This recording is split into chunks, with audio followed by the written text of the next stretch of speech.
Halo, assalamualaikum warahmatullahi wabarakatuh. Selamat datang kembali di jalannya pekerja migran Indonesia. Kawan-kawan semuanya, semoga baik-baik saja nggih di perantauan, amin. Semoga kawan-kawan semuanya dipermudah segala urusannya, amin. Dan semoga kawan-kawan semuanya dilancarkan segala urusannya, dan pastinya rezeki sampean barokah selalu di perantauan, amin. Ya. Nah, kawan-kawan, kali ini kita bakal membahas sebuah kasus dari kawan kita. Ini sedikit agak mungkin lebih membuka salah satu aib kawan kita. Namun sekali lagi, tujuan dari membuka aib ini adalah sebagai bentuk pelajaran buat kita semuanya, agar kawan-kawan kalau ada di posisi kepepet, nggak punya duit, kemudian demi seseorang, atau mungkin kawan-kawan demi orang rumah lah, atau mungkin demi siapapun itu, selingkuhan atau apapun itu, karena tidak punya duit, kepepet, akhirnya melakukan pencurian.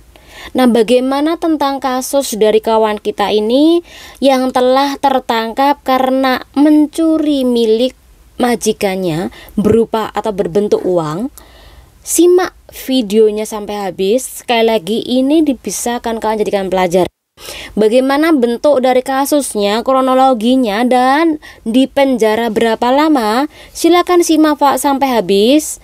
Dan sekali lagi mohon maaf, kali ini kita bakal membahas kasus tapi sekaligus membuka aib kawan kita. Dan ini adalah penjelasan dari kasus tersebut.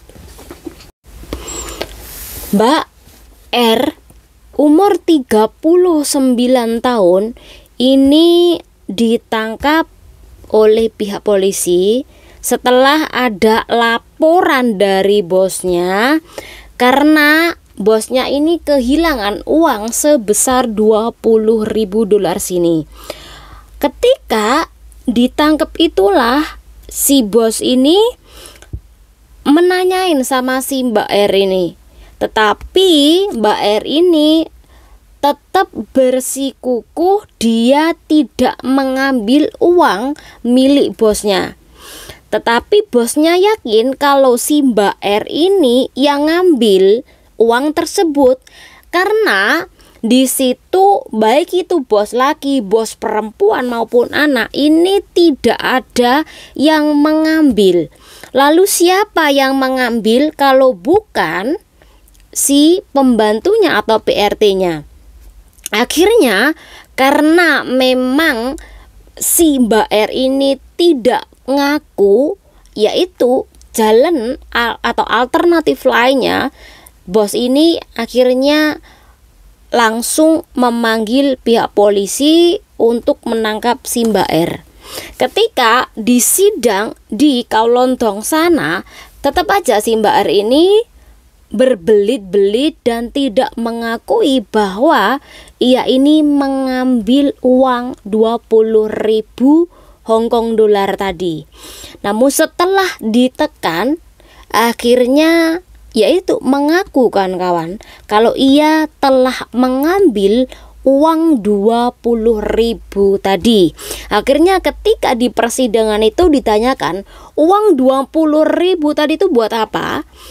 Dan si Mbak R ini ngaku bahwa uang 20.000 tadi, satu untuk pembelian HP buat pasangan, kemudian yang kedua dibelikan baju buat pacarnya, dan yang ketiga dibelikan jam tangan buat pacarnya, dan sisanya ini dikirim ke kampung halaman untuk membayar hutang.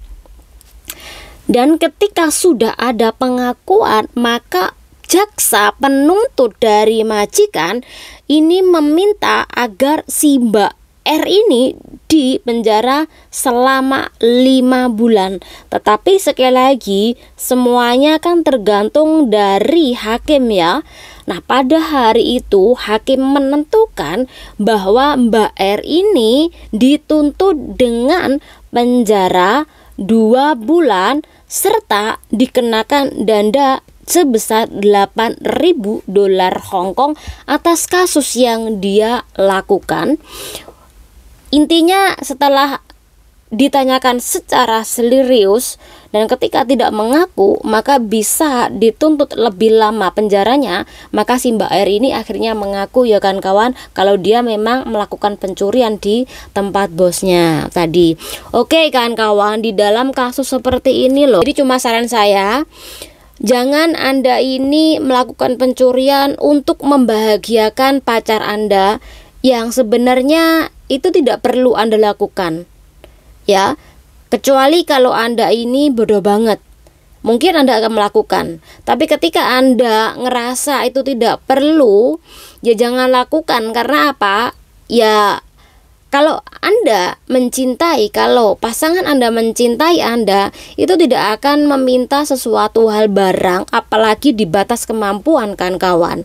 Ini yang pertama. Kemudian yang kedua, ada juga kan kawan ketika berhutang bank karena kepepet, entah itu hutang bank karena untuk keperluan orang rumah, untuk gaya Anda di sini, bahkan yang parahnya untuk hutang, untuk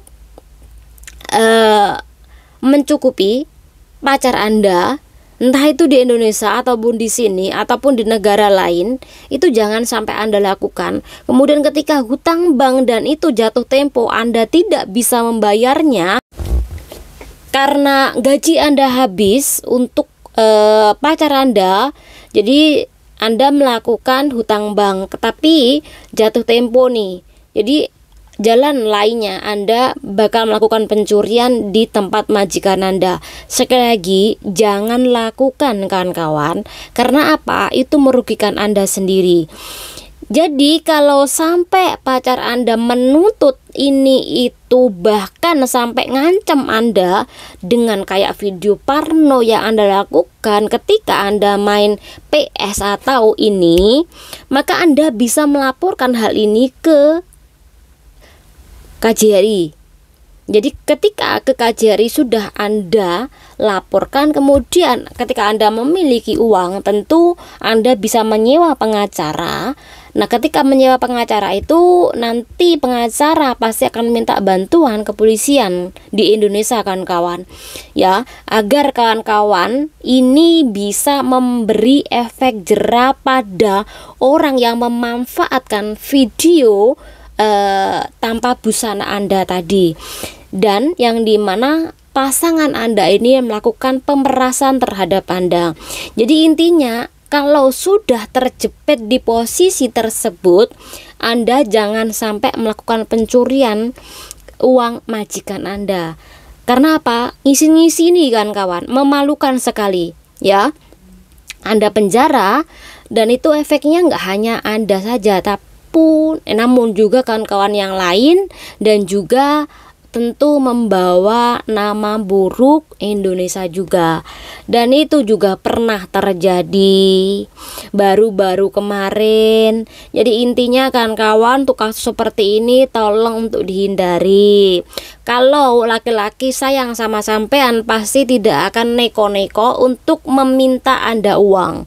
Apalagi kalau sudah Anda dimintai nama lengkap Anda, nama orang tua, kemudian tanggal lahir sampai udah putusan. Laki-laki seperti itu pasti akan melakukan hal-hal yang di luar nalar. Ya, ujung-ujungnya apa? Nanti mistis juga ya. Jadi intinya, berpintar-pintarlah di dalam sosial media, berpintar-pintarlah ketika Anda jatuh cinta. Saya tahu bahwa orang yang jatuh cinta itu pasti gobloknya nambah ya. Jadi nggak hanya sampean kok, aku pun juga seperti itu. Jatuh cinta pasti gobloknya nambah.